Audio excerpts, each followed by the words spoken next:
আসসালামু আলাইকুম রহমতুল্লাহি ওয়া বারাকাতুহু। সব বলুন কেমন আছেন? আল্লাহর রহমতে আমরা তো ভালো আছি, আশা করছি আপনারাও ভালো আছেন। এই দেখুন ক্ষীরি, যেটাকে আমরা দুধ ক্ষীরি বলে থাকি,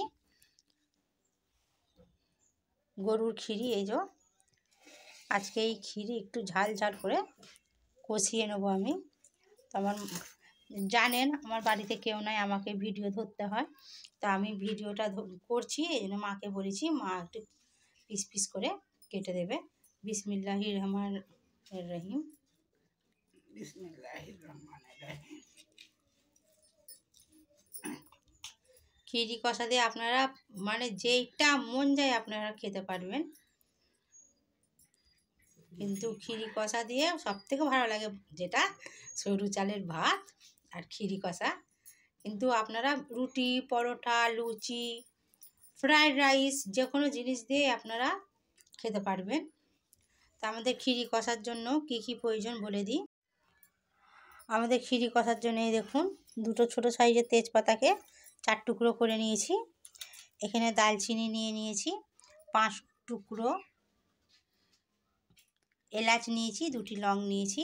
এখানে মোটা মোটা করে 3টে পেঁয়াজ কেটে নিয়েছি মাঝারি সাইজের, 2টি টমেটো নিয়ে নিয়েছি, ধনেপাতা নিয়ে নিয়েছি। আর মশলা তো আপনাদের বলতে হবে না, লঙ্কা, হলুদ, ধনে, জিরে, আদা, রসুন যা প্রয়োজন সবই নেব।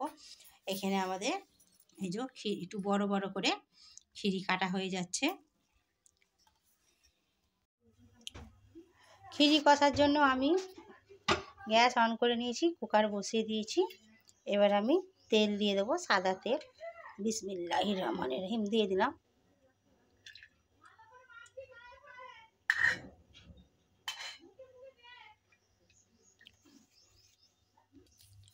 এবার আমি ফোড়ন দিয়ে দেব তেজপাতা। বিসমিল্লাহির রহমানির রহিম। লং, এলাচ, দালচিনি।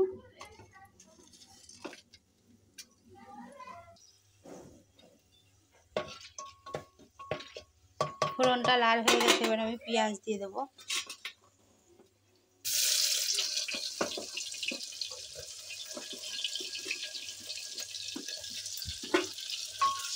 পেঁয়াজটা সামান্য লাল করে নেব প্রথমে।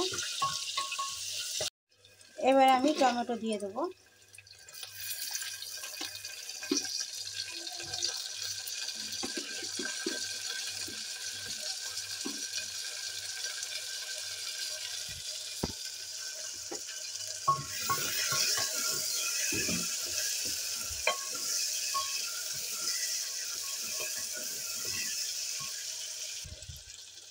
এবার আমি ক্ষীরিটা দিয়ে দিলাম।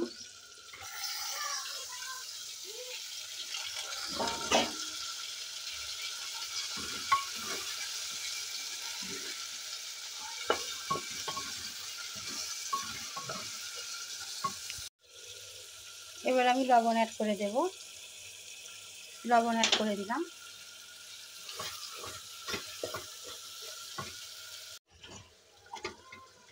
ক্ষীরি দিয়ে দেখুন কত পানি বেরিয়েছে ক্ষীরি দিয়ে।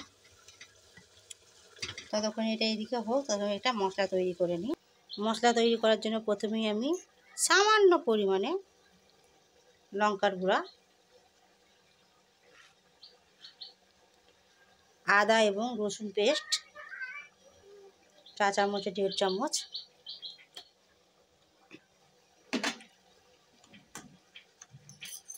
ধনে এবং জিরে 1/2 চামচ, লঙ্কার গুঁড়া 2 চামচ দিয়ে একটু পানি দিয়ে আমি মশলা তৈরি করে নেব।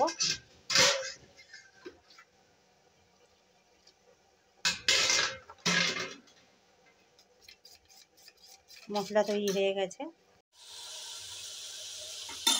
আমার যে পানি বেরিয়েছিল দেখুন সম্পূর্ণ শুকিয়ে গেছে। দেখুন এবার আমি যে মশলা তৈরি করেছিলাম দিয়ে দিলাম।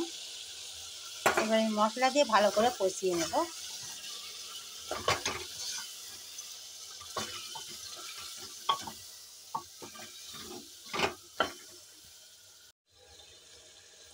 পানি দেব পানি দিয়ে দিয়ে ভালো করে কষিয়ে নেব। আমার কষা হয়ে গেছে, আমি এবার সামান্য পানি দিয়ে দেবো।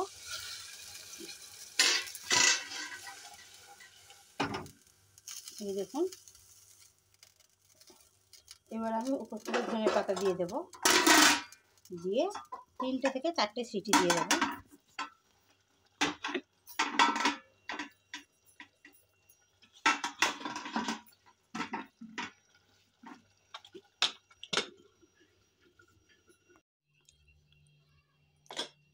আমার এই দেখুন সব সিটি আমার বেরিয়ে গেছে। এবার আমি কুকারটা খুলে নেব। এই দেখুন খিরি কষা, কালারটাই দেখতে পাচ্ছেন। আপনাদের সামনেই আমি মশলা সব অ্যাড করেছিলাম, কোনো রকম কাশ্মীরি লঙ্কার গুঁড়ো বা কালার ফুড কিছুই আমি ব্যবহার করিনি। এইসব মানে তরকারি করার নিয়ম হচ্ছে যত হলুদের গুঁড়া কম দেবেন ততই তরকারির কালার আসবে। তো আমি একটা এবারে ডিশে ঢেলে নেব। ডিশে খুলে নিয়েছি, এবার চলুন পরিবেশন করে দিই। আমার মাও খাবে, আমার খালাতো বোন এসেছে সেও খাবে, খেয়ে বলবে কেমন হয়েছে কষাটা। এই যে বসে পড়েছে আমার বোন।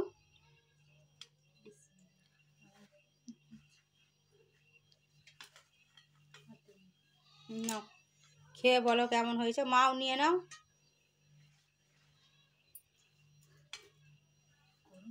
গরম হবে না, এই তো নামলো রান্নাটা।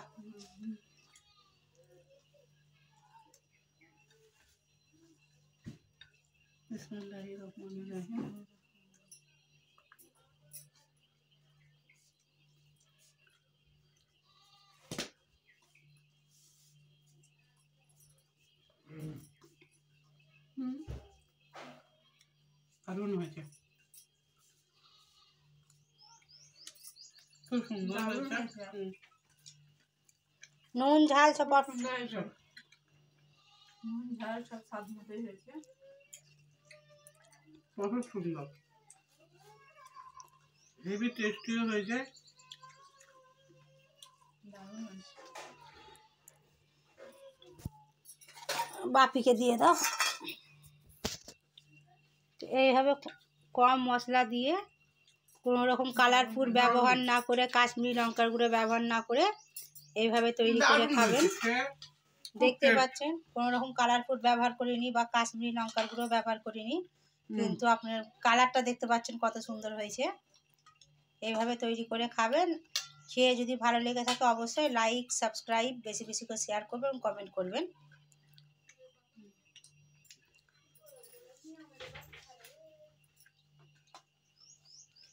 তো আপনারাও দুপুরে খাওয়া দাওয়া করুন। ততক্ষণের জন্য আল্লাহ হাফিজ।